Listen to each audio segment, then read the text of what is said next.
Well, hello. I'm continuing my trip from last summer on Highway 200. Right now, I am just east of the town of Golden Valley, if you're trying to find this on a map. And I wanted to talk today about a book that I first read when I was in first grade. I had my tonsils taken out, and I don't know, I must have been far enough into first grade that I knew how to read. So I would have been probably 7 or 8. No, 7. 7. And anyway, this was a book that was given to me by a neighbor lady. She was actually a retired teacher, and I guess figured I needed something to do while I was out of school. And so she sent over a couple things. This is just one that I happen to remember.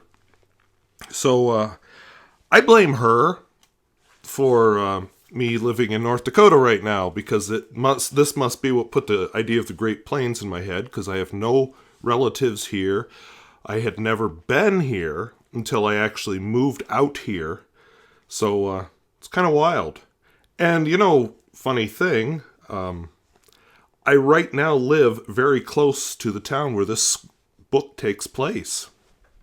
And when I say really close, of course, it's North Dakota close. The town where this takes place is 133 or 2 miles or 214 kilometers away. But, look at this. That's close by our standards. And, I don't know what made me think of this book after so many years, but anyway, a couple of years ago, it just came to me, and I had to ask around a few people before I could figure out what the book was even called or who the author was. And so then, of course, I had to buy a copy and reread it. I have a link in my video description to my tour or attempted tour of this town at the beginnings of a different video. Of course, good luck getting there, as I discovered at that time. The town is now located on private land. So to get there, I would have to have permission from the landowner. And even if I had permission from the landowner, the, let's call it a trail to get out there, is not compatible with a Toyota Camry. So that may have to be a dream for the future. But I do have some links down below of photographs and some drone footage taken by other people of the site. And I have the link to the Google Maps reference to the site. There is still a grain elevator there, and you can make out a few foundations. So in May of 1948, author Lois Lenski received a letter from Maple Leaf, South Dakota. The teacher, whose name was Ruth Carter, had read the book Strawberry Girl to the students that winter. It was about a strawberry farmer in Florida, and she vividly described the cold winters as all the students would gather above the floor register to the coal furnace, and she would read the book to them. She continued this correspondence, and so did a number of the students, through 1949 to 1950, which was a very, very harsh winter. There were airdrops of feed to cattle, the National Guard had to clear the roads, and people still remember that winter. So Lois Lenski visited the town, or tried to visit the town in May of 1950. Because of the blizzards, her original planned trip in April just didn't happen. So she thought by May 5th she'd be fine, but she ended up staying in a hotel room in neighboring McLaughlin, South Dakota for 1 week due to another blizzard. And I believe it. Right now, looking out my window, the ground is totally covered with snow, and it is April the 12th. So finally, somebody drove her out to Maple Leaf in a Jeep, and turned out to be during yet another snowstorm. And there is a prominent character in the book who does drive a Jeep, and I think the vivid descriptions of riding in the Jeep come from personal experience. While she was out there, she slept in the school. She ate with the teacher and students, got to know them all. I believe a lot of the characters are inspired. Well, she even says so. The characters all have new names. The town is renamed to Oakleaf, but the characters are all coming from her experience, and the stories are coming from the stories that the kids and the teacher and other people she met would have told. Anyway, the book hints at it, but the reality is that, we're talking the real life school now. The school did not reopen the next fall. It closed. And the same thing has happened across North Dakota and South Dakota in the following decades. One-room schools closed all over the place. The prairie is littered with one-room schools. You will also find a lot of K-12 schools have closed down as well. It's just all part of a big rural exodus as everybody seems to want to bail out of rural areas and move to more urban areas. And in fact, the school district to the north of me was a one-room schoolhouse, and that just closed down in 2019. There's one that's slightly larger than that to my west, and I don't know, I hate to say it, but I think that's in their future as well. So, in real life, this whole book takes place on the Standing Rock Reservation. That's part of it is in North Dakota, most of it's in South Dakota. And yes, you've probably heard of Standing Rock because that's the site of the Standing Rock protests that were in the news over the pipeline with the Sioux Nation. This was very big news for a whole winter, not too long ago. And I always had to be careful not to mention it at the time or use the word riot or anything because YouTube would demonetize my videos because of that. But anyway, seeing the book now, rereading it, as a 44-year-old man, I am impressed by the author's original illustrations throughout the book. I showed you the cover at the beginning of this video. That cover is her artwork. They're very stylized type illustrations. They're not trying to be real life, but they're evocative, let's say. And yeah, I'm really well aware of rural decay. I've taught in 4 different North Dakota school districts, and all of them but my current one have shrunk since I started teaching. In fact, there were 2 of them that I was sure, at the time, oil has kind of delayed it, but I was sure would be closed before I retired, and that's part of why I left. Maybe that's a little selfish, but that's how it is. My own school district where I teach now, the year I was hired, absorbed a neighboring school district that closed. And of course, I mentioned earlier about the one to our north that we picked up just last year, or at least a big part of it. So yeah, the countryside around here is littered with abandoned farms and abandoned schools, abandoned churches, abandoned dreams. And the book opens with the main protagonists, who are named Dolores and Daryl Wagner at the school. Dolores is like 9 or 10, somewhere in there. Daryl is her older brother. He's like 11 or 12. And they're at the school to greet the teacher as she arrives for the school year. The teacher lives there during the school year and elsewhere in the summer. It doesn't really say where she lives in the summer, but somewhere else. And it's really unclear about her outside life because this is a book for kids. It's not a book for adults. So they focused on the kids. And anyway, it does mention at various points that she has graying hair. Not gray hair, but graying. So some flecks of gray anyway. But we're not clear what her age is, except we do know that she is Miss Martin, so she's not married. And there are later mentions in the book of an aunt and going to visit a family by train over the Christmas holiday. So the kids show up at the school on horseback, and the description immediately starts talking about decay and a broken window that's occasionally referenced throughout the rest of the book. And that's on page 5. So to quote from the book now, "She hasn't come yet. A boy and a girl on a small spotted horse came galloping up to the Prairie Schoolhouse. They slid off and turned the horse loose.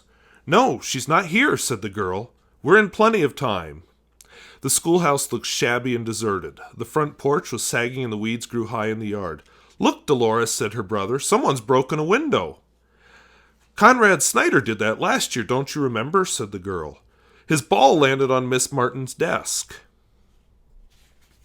And I'll be continuing to quote from the book throughout it. I have all kinds of post-its stuck in the book.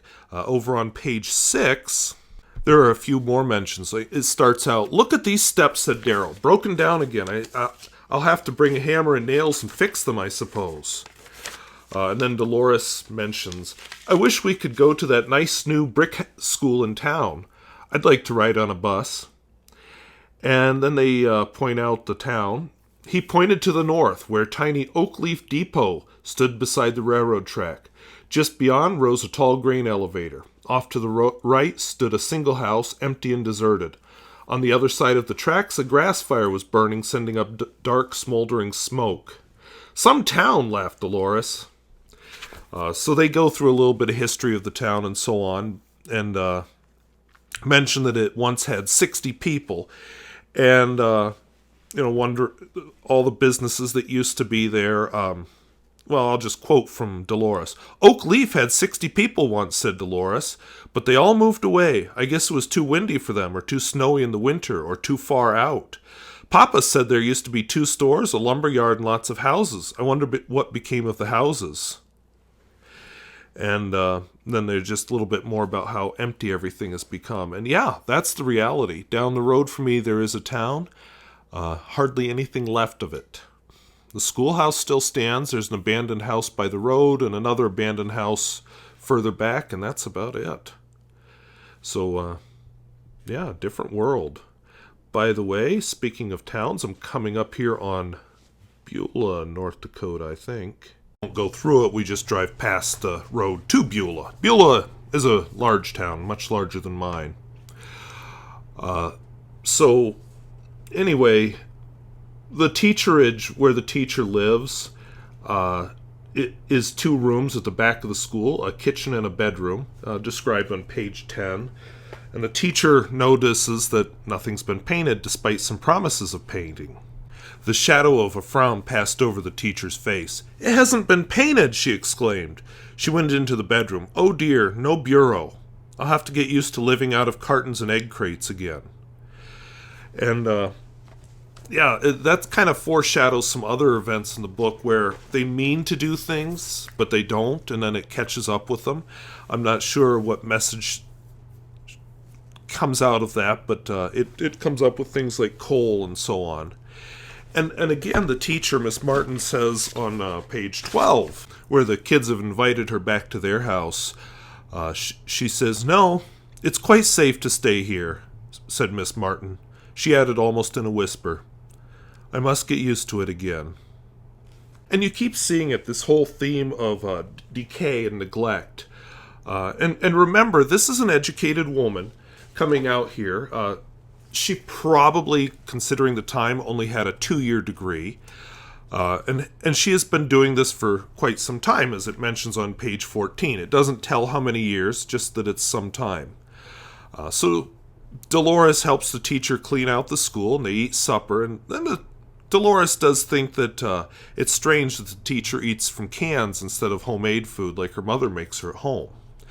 I did think there was a nice reference on page 15. One of the things that always surprises people who've never been here, and maybe you're noticing in this video, although the camera kind of messes up the proportions of everything, but the prairie is not flat. Here's how it's described on page 15.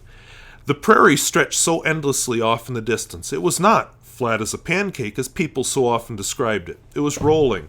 It rolled and tumbled like the waves of a mighty sea. There were no trees at all. How homesick a person could get for a tree! And yet there was a grandeur and a majesty about this barren landscape. The brown velour texture of the grassy prairie slopes was beautiful." Miss Martin took Dolores' hand in her own. Dolores was a child of the prairie. She had never known any other life. The woman and girl felt very small in the immensity of sky and land before them. Dolores ends up spending the night with the teacher. And then the next day there's a description of the kids arriving. It introduces the kids. And I found it interesting and kind of telling of the time how many of them arrived by horse.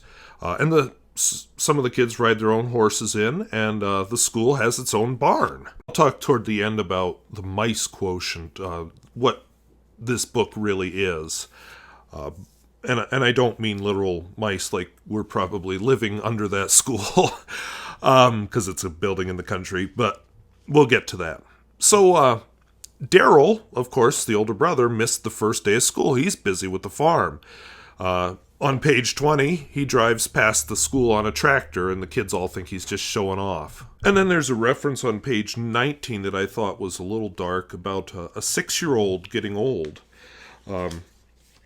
I fell down on our haymow, bragged little Huldah Hummel. I was doing the morning chores. You? The morning chores? Miss Martin looked down into the 6-year-old's face. Long dark bangs hung into her eyes, and her face had a serious look. She was getting old before she was young. Sure, we get up at 4 o'clock and do the chores, broke in Huldah's brother Peter. If Huldah had hit the stanchion, she'd have been killed. So I'm going to interject with my experience here. We do have kids miss school for farm work. They'll sometimes miss for getting ready for the fair.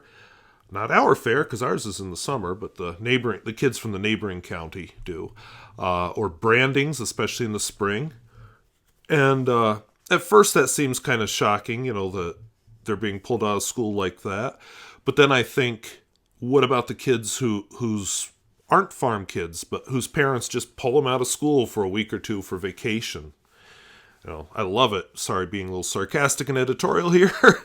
I love it when they just say, hey, I'm going to be gone for the next 2 weeks. Could you get my work for me? Sure, I'll have that for you on Monday. Well, actually, that's when we're leaving.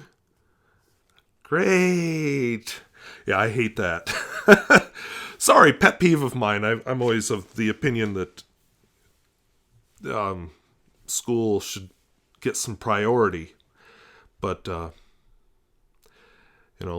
well, okay, let's get back to the book before I get myself in trouble here. Okay, speaking of getting myself in trouble, on page 22, you get your first mention of the native Sioux population when Charlie Spotted Bear shows up with his family in a horse-drawn wagon looking for money for the land that the father had rented from them. Father says he paid the Indian agency at Fort Yates and may not want the land next year anyway, so to satisfy them, Mama gives them some eggs and bread. So there are more mentions of the Native Americans. I thought this was great that she acknowledged that they exist. I didn't write down the page number, but one of the things that she mentions on one page is one of the natives seeing the land being plowed and asking why they're turning the prairie upside down. So the family loads into a pickup to go to the fair, and this is when we find out there's a little 3-year-old brother. And then the chapter, I don't have much I want to quote from it. The chapter mostly compares town life with country life. There's an older sister who lives in a trailer with 2 kids, babies. And there's a grandmother who makes fake flowers because, as she points out, the flowers just don't grow where they are. By the way, we are easing into the town of Hazen, North Dakota here. Well, okay, really, we're just skirting the bare edge of Hazen. There's a lot more Hazen just to the south. But anyway, getting back to the book, the grandparents live in a nice house. They apparently did live out in the country and farmed at one time, and now they're in town.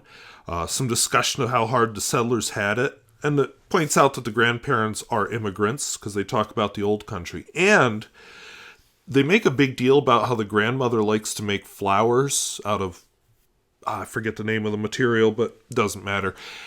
Mainly because flowers just don't grow where they are. And I kind of disagree with that, but there is some point because probably the flowers she's used to from the old country don't grow because it is very dry country. I know because I live in it. You've seen my garden if you've followed this channel long enough, so you know stuff will grow, even flowers. But anyway, the part that really stood out to me is at the end of the chapter on page, on page 33. The author describes what she calls an Indian dance on the main street of this unnamed town, which is actually McLaughlin, South Dakota. The beating of the tom-toms began again, and the braves came forward by ones and twos. Their costumes were of skin, decorated with bells, shiny mirrors, cattle horns, and turkey feathers. The crouched figures moved with upbended knees. The music grew wilder, and the figures moved faster until they seemed in a frenzy of movement. Then the music as suddenly stopped. The dance was over. The watching children caught their breath in surprise. For a few moments they had been carried into another way of life, a way of life lived long ago. Then the illusion was broken. They were back again, standing in their own familiar main street. The moments of magic were gone. And then you get the very next sentence. "Don't they look silly," giggled Ruby Englehart, "when they dance?" And we continue on page 34. "Silly," answered Dolores. "That's the way they've always done it. Since long before the white man came," added Miss Martin. It's about all we've let them keep of their rightful heritage." And they also mentioned on page 34 about how all of these people rent land from the Native American population. Of course, keep in mind the time that this was written when you hear the vocabulary, but I find it interesting because Ruby is being a little bit of a racist there. I'm sure she hears it from home, but that's one thing I have read about Lois Lenski. This is the only book of hers I've read, but this is something that's been brought up. She didn't shy away from the reality, the harsh reality sometimes of life.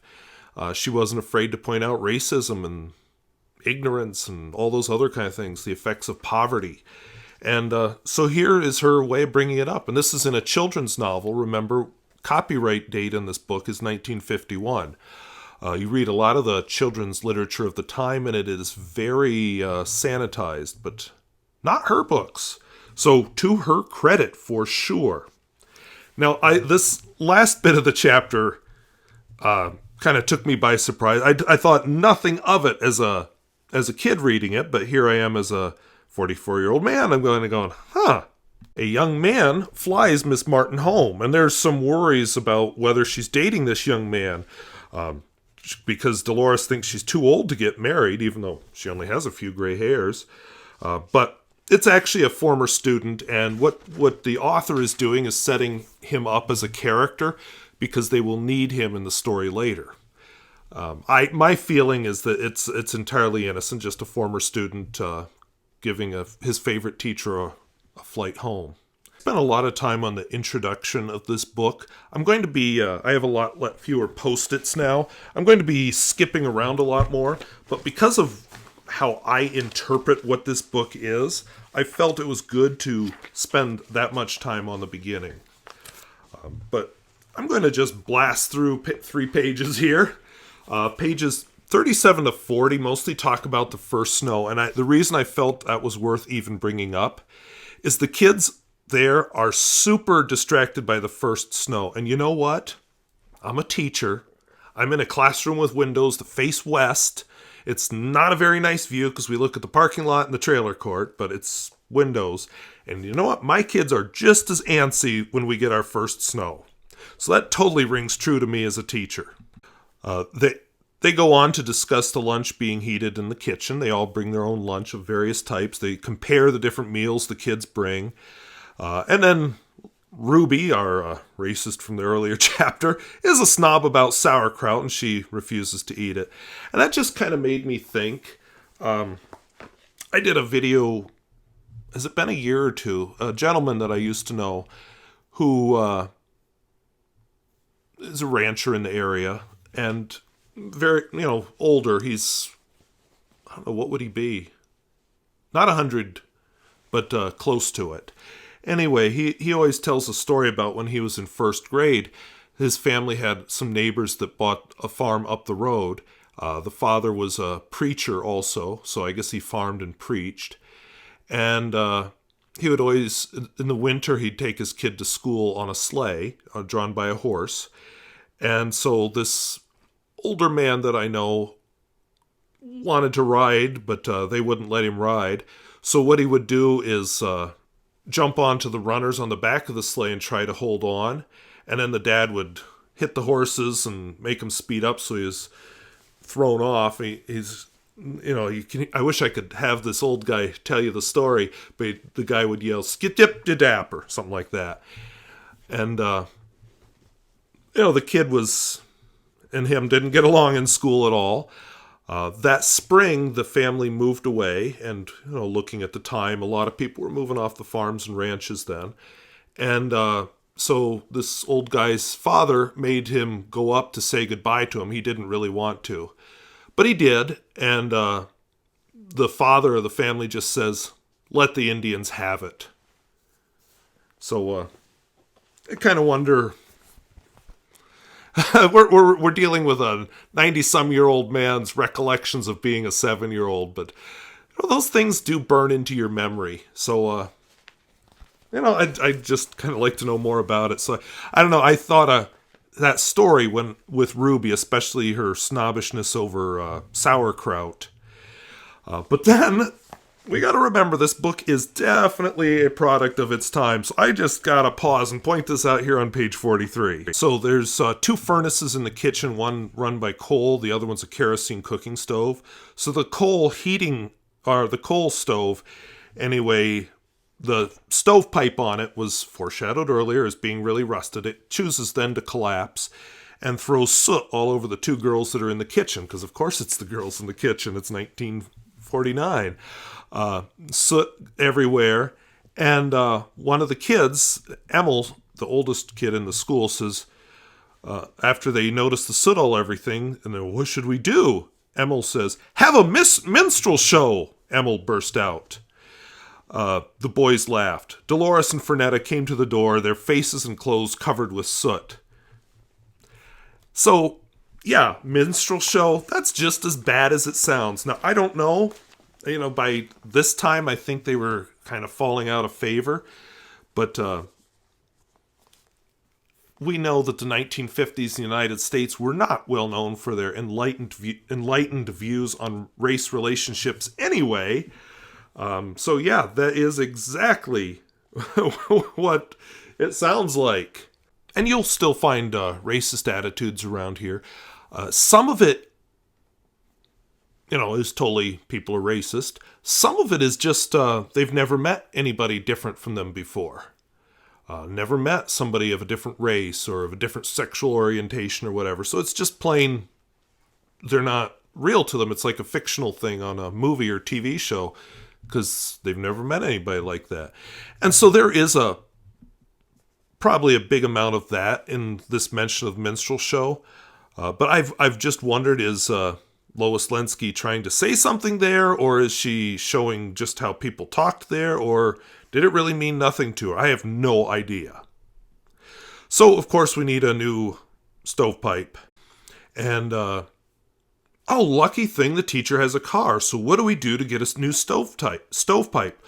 Well, the teacher asks 11-year-old Daryl to drive her car into town for a new stovepipe and some other supplies on her list. But no, Daryl's got to work on the ranch. So she ends up sending 13-year-old Emil instead, the one who came up with the minstrel show idea.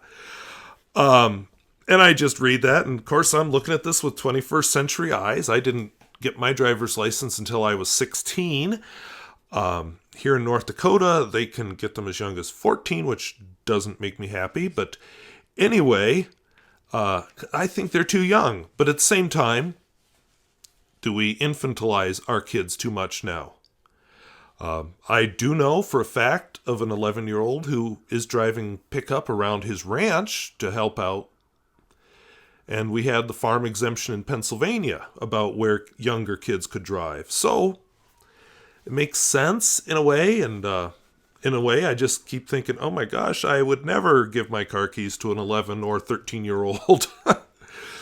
But anyway, that's me. And then threatening weather sends everybody home. So that makes it even worse. You sent this 13-year-old kid to drive your car to town with bad weather. Oh, a siren. Okay, sorry, that was a big distraction. I'll have to replay to figure out where I was at. But yeah, a police car drove by my house, siren going and lights flashing, and it led an unbelievably large number of cars behind it. And they're all honking their horns, and some of the cars are decorated.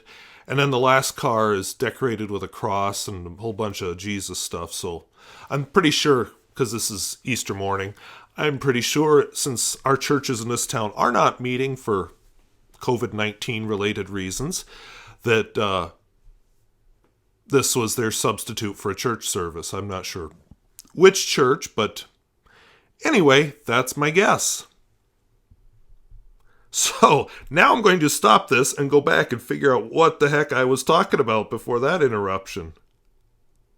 And so the weather sends everybody home, and like I said, I was just thinking you're going to have an 11-year-old or 13-year-old drive your car to town in threatening weather. Okay, different time.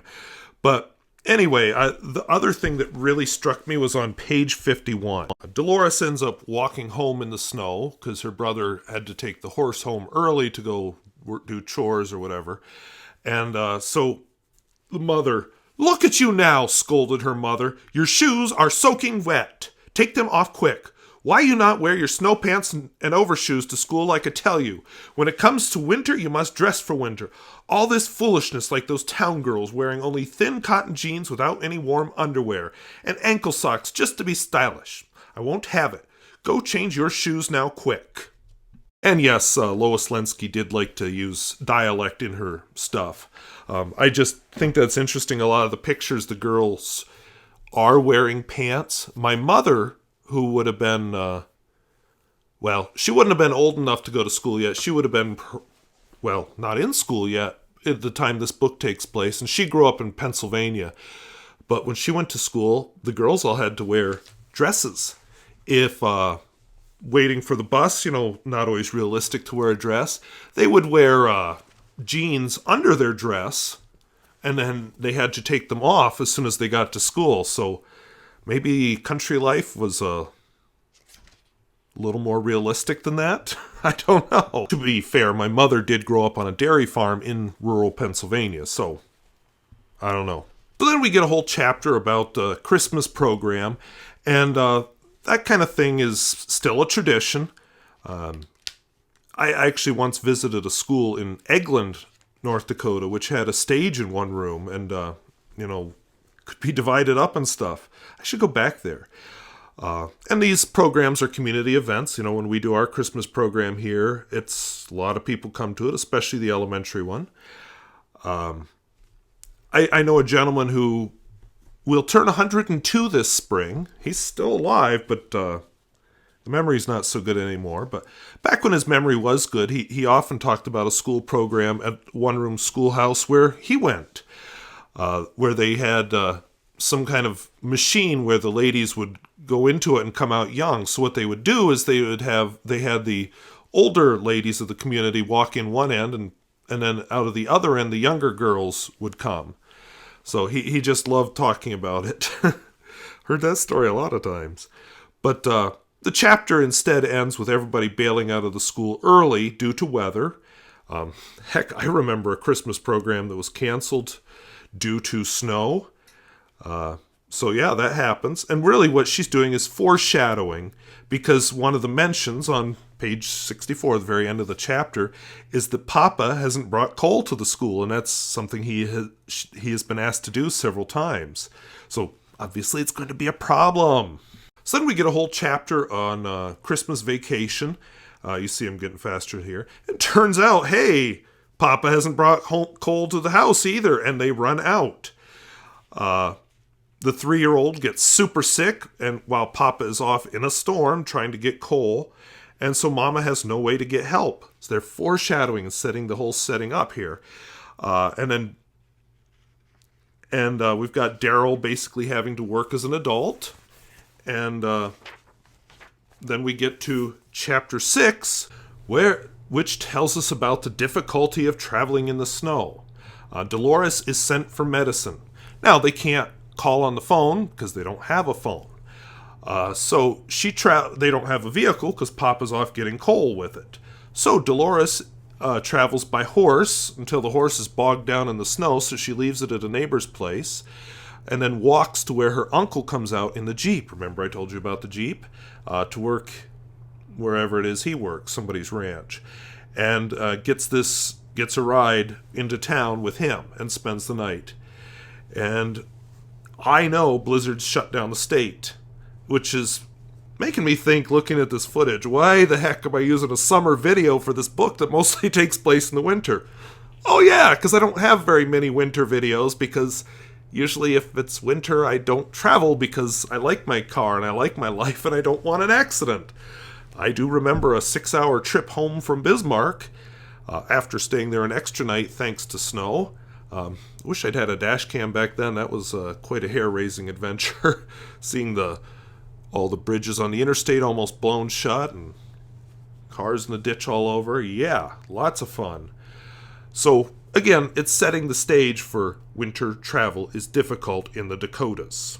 So eventually the kids are all back in school. We get a little adventure where they have to use a rope to find all the kids out at recess because they get lost in the snow. Dolores gets lost on the way home in the snow. And yeah, I live in town. And during a good blizzard, sometimes you look out the windows and you think you're all alone out on the prairie because you can't see the neighbors because the snow is blowing that hard and that thick. So, and then we get Chapter 8, the kids are stuck at school in the blizzard. I told you I'd be speeding up now. And around here, we do have plans for that. Sometimes we'll send the kids home early if a storm is threatening, because we're better at predicting weather now than they were back then. Also, kids are supposed to have a place to stay in town if there's a snow emergency and they cannot get home. The kids who are stuck at the school overnight for many nights continue their schoolwork, and the coal shortage comes up, and then there's worry about what to feed the horses because they run out of coal, and the school starts to get very cold. All of this sets us up for danger. So Chapter 9 brings in a native family. They were apparently trying to get a ride with the train, which hasn't been on time because they've had to plow the tracks. And they were waiting at the depot where there's nobody and all the coal and everything is locked up. So Daryl shows some real initiative in finding them and rescuing them. And then this former student that I mentioned earlier shows up with his airplane checking on his favorite teacher. And he brings in coal and he brings in some food and stuff. Because apparently Papa, with his kids trapped out there, was suddenly feeling guilty. Like, oh shoot, I never did get the coal for them. And so wherever he was able to get the message passed on to this guy. And this guy takes this Native American family back to the town in his airplane. So Chapter 10, we managed to get everybody home except for Dolores because she's getting really, really sick, which has been foreshadowed throughout the book as she keeps mentioning a little bit of pain on her right side. Yes, I am powering through the most exciting part of the book. But there's a reason I'm going into this detail I'll get to. So Miss Martin ends up taking Dolores to the depot in hopes that a train will show up because she has no idea what to do. She can't call anybody. There's no phones. There's no electricity. She can't leave this sick girl on her own. She can't drive her car anywhere. So that's what she does. Meanwhile, at home, again, Daryl starts showing some initiative. He's worried about his lost cattle, and Dad is gone for days looking for them. And the 3-year-old ends up getting badly burned by tipping water off of the stove. They're melting snow to get drinking water. And so then we've got this 3-year-old that needs to get to the hospital. And again, how do we do it? Luckily, the Jeep driving uncle shows up and takes Mama and the 3-year-old into town. So Daryl's left on his own at the house. He can't leave because somebody has to take care of the horses and everything. And so he decides to go out on one of the horses to look for the missing cattle. And he finds them near the elevator. He also finds the school abandoned. It's cold. There's nobody there. And nobody over at the depot. And, of course, he's scared. And what does he do? He can't call anybody. And so while he's there, this happened. An airplane drops hay for the cattle that he's gone out to search for. So a lot of the cattle are dead, but enough are alive, and the National Guard is dropping hay to feed them all over the countryside where they see them. So in Chapter 13, we're finally digging out from the blizzard, and I don't know, there were two things that really stuck out at me a couple things, I should say. few things that really stuck out to me in the chapter. This is where we finally get a family reunion. It turns out that Dolores' appendix had burst, and there's some talk about plowing the roads and the giant machines being used to plow the roads, because if you look at, link number 13, you'll see this was quite the snowstorm. But anyway, what I wanted to point out here on page 191, Daryl made a good statement about blizzards that I liked. "I don't mind the blizzarding so much," said Daryl. "It's exciting while it lasts. What gets me is what comes after, this eternal waiting, when the roads stay plugged for weeks, when the storm keeps slapping back at you, when the coal gets low and the groceries run out. No telephone, no newspaper, a dead radio, cut off from the whole world, penned up in the house." I'll throw in an editorial comment here. That really makes you grateful for where we're at. I feel, after a blizzard and stuff, I'll feel kind of trapped, and especially if I can't get out for a few days. But I've got my internet, I've got my telephone, I can, even if the power goes out for a few hours, I live in town, so it'll be back on. It's very different. Even now, we're all trapped indoors thanks to this virus thing. And we've got it so easy. The world is right here. I am talking to people on my computer. They couldn't do that back then. They really, truly were cut off from everything. Another thing of note, they talk about the radio having a battery. And, that's because they don't have electricity yet. I know she died recently, but last fall, actually. I know a lady who grew up in a house with no electricity. She remembers when they got it. I was out at her house for her dad's 100th birthday. Yes, it's the man who's going to be 102 this spring. He's outlived his daughter. We were out at their place for his 100th birthday, the place where he grew up and then raised his own family. And I noticed this windmill was just kind of odd over there by the house. And normally windmills are used for things like pumping water and whatnot. So I asked her about it. And she said that they used to have batteries in the basement, and this windmill was used to charge the batteries. So that's how they got electricity. The windmill would charge the batteries in the basement, and then they'd use those batteries to run lights and a radio or whatever. Back then people didn't have so much electronic gadgetry like they do now. So, it just kind of really struck me. And so we get to the end of the school year in chapter 14, which is the last chapter of the book. And they quickly summarize, the snow melting, the period of mud when, back then, mud just shut down travel entirely. I know a few roads around here who get bad in the winter, but for the most part, roads are much better now, even the ones that are not paved. And for the last day of school, they have a town picnic. There's actually some talk about little kids drinking coffee, including the 3-year-old who's had quite a rough winter. And then everybody has to run off early for spring planting. But what I wanted to bring up from my last little bit of quoting from the book is on page 209, where Dolores has a last talk with Mrs. Martin. Sorry if you heard that. I'm pulling out the last of my Post-its. "Miss Martin, are you coming back next year?" asked Dolores quickly. "I don't know, Dolores," said Miss Martin. "The school may be closed. You may have to go to school in town. That's what you've been wanting." "Oh, no," said Dolores. "I like it better here, even with all the snowstorms." "But you must grow up, Dolores, and go on to better things." The truck honked again. Daryl put his head in. "Pop's mad waiting so long for you, Dolores," he called. "We gotta get home. Come on." "Miss Martin?" "It's been a hard year," Miss Martin said, "but a good one, hasn't it? One we will always remember." Dolores kissed her and ran out. A sudden gust of wind came up, and the school door blew shut behind her. And that's how it ends. Hey, it's snowing outside my window again, April 12th. Yay! So, a lot of feelings on this book. First of all, I think I mentioned I live nearby. I live in rural North Dakota. I feel like I should do something more on one-room schools. I actually know a few teachers, I work with them, who taught in one-room schools and lived this to different extents. They're quite a bit younger than Miss Martin would be if she was still alive. So that might be a project for me to get into, especially, with this online teaching. I could talk to them over the internet and record it. So, with their permission, of course. So, anyway, sometimes the novel worked into a little too much information dump, where they just try to dump all her research. It's got to be somewhere, so the characters tell each other things like, as you know, here's the history of Maple Leaf, or I guess they called it Oak Leaf in the book. I also think this book was a little more realistic with child protagonists. The trouble with using a child protagonist is they are...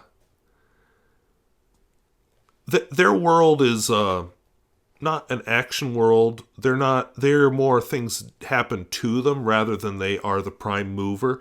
So it makes it kind of boring. Here, they had their little adventures, probably more than would be realistic.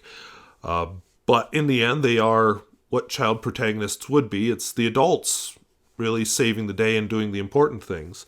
With children's literature, you need your adults kind of in the background almost, and when you look at it realistically, you're like, oh my God, you parents are terrible letting this happen with your child.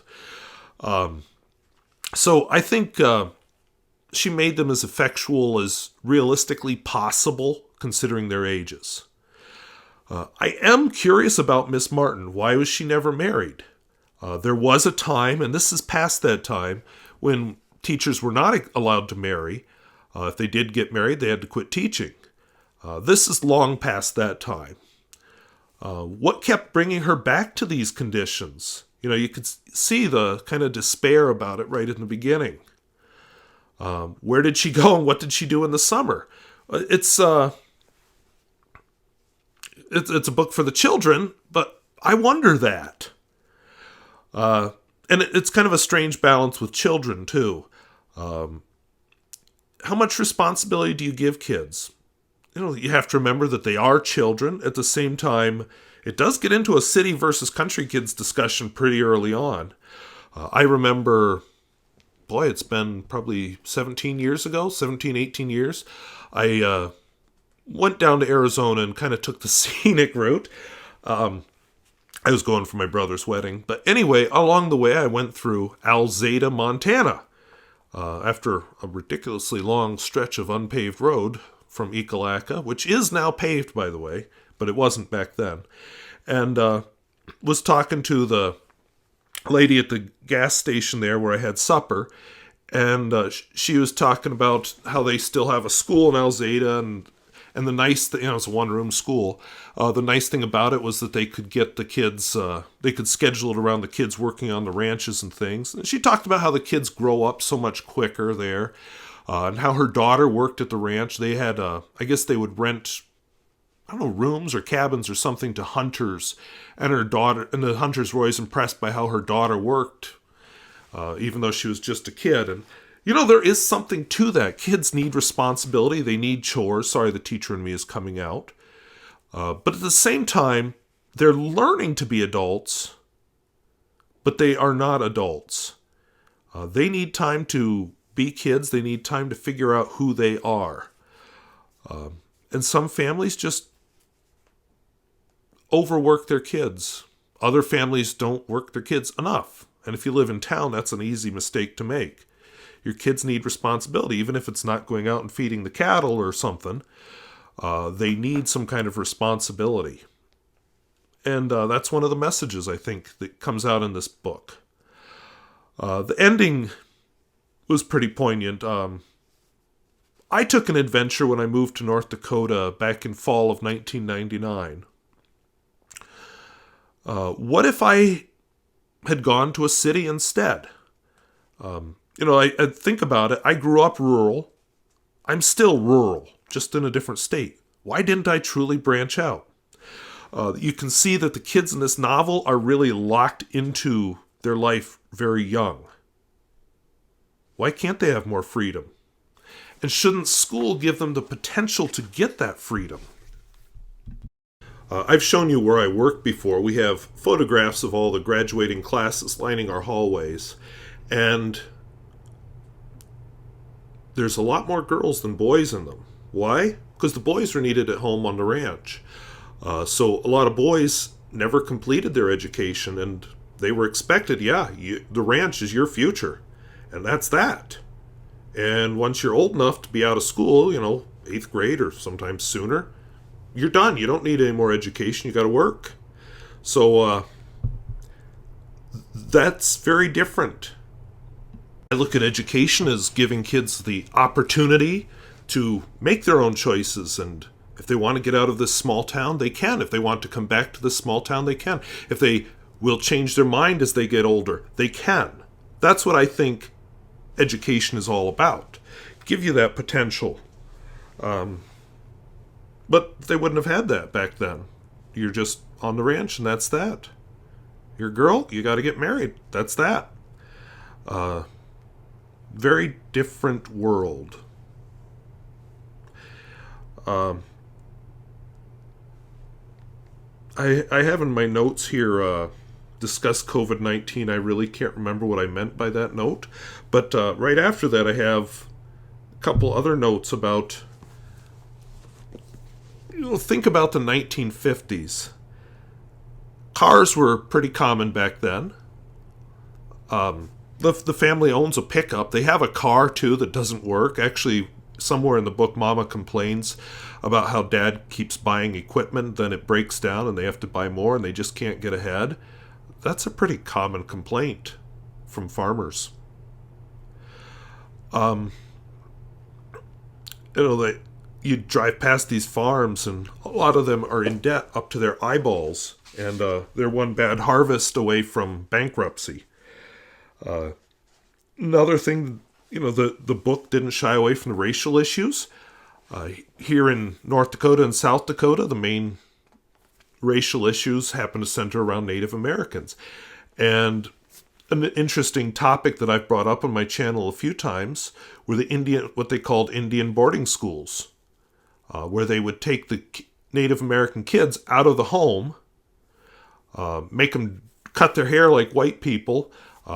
They were not allowed to wear native clothes. They had to dress like white people. They were not allowed to speak their native language. So a whole generation had their culture wiped out, and they forgot their language. It is, the abuse things, the religion being forced on the kids. That's a whole topic that deserves a video of its own. Godless Cranium actually has a good video about the Indian boarding school, so maybe I'll try to remember to put a link to that in my discussion down below. I can't remember what link I'm on anyway, but anyway, there are lots of links down below. There is a lot to this book. This author's actually kind of interesting too.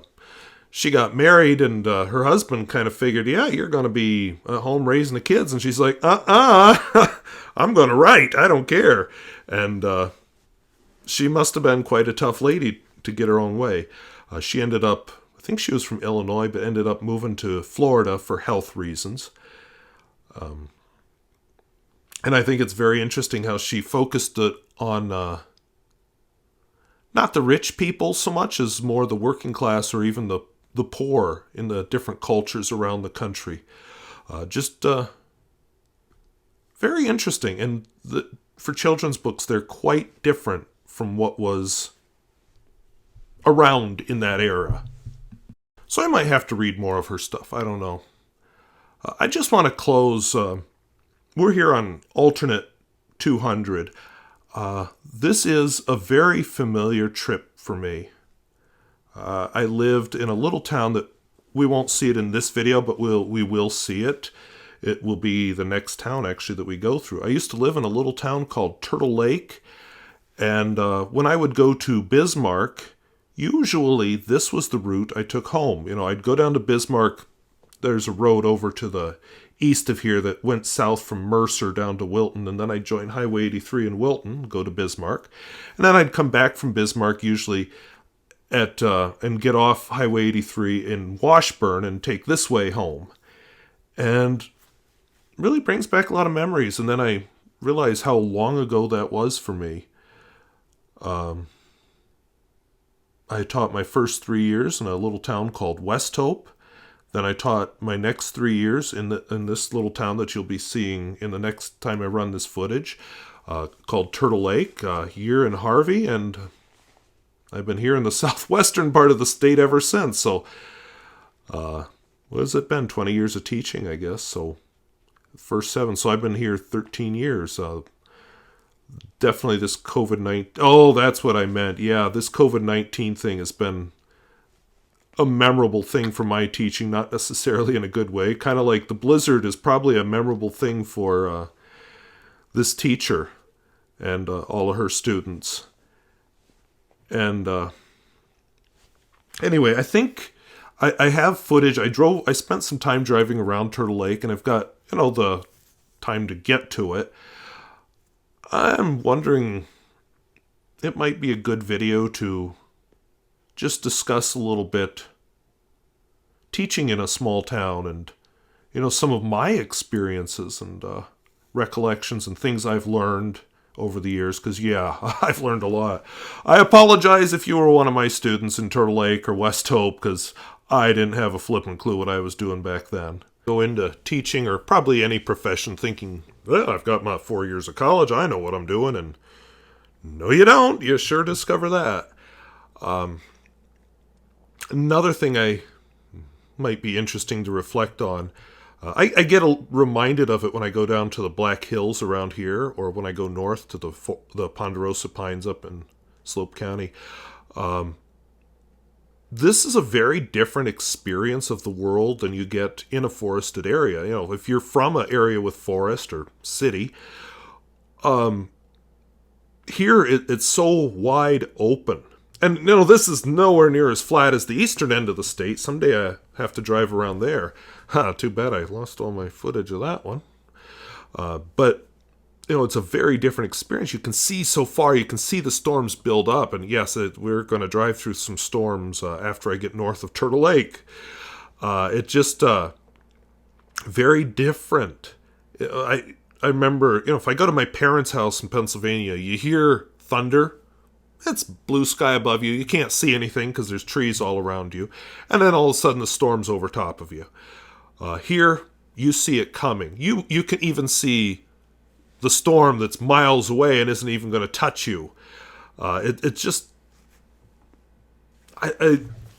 sometimes I think about moving back east, but then I think I would really miss the openness. There's a lot of things I wouldn't miss. But there are things I would miss. The openness, I don't know if you've been counting how many cars I've driven past on this road. And makes me wonder, because I don't know where Miss Martin in the book is from, but it makes me wonder if that's part of what keeps her going out to teach on the prairie. I just don't know. Maybe you can see some white specks off in the background. That's a ranch. You're looking so far, and this camera distorts it so much. I wish you could see it the way my eyes see it. It flattens the landscape out. It's not as flat as it looks, and it's just that short focal length thing. So anyway, I babbled on long enough. I took the time to download one last clip, so I'm darn well putting it on here. I don't care. I will just run the opening music over it, so you can just enjoy the prairie or turn it off if you've made it this far. I guess it's up to you.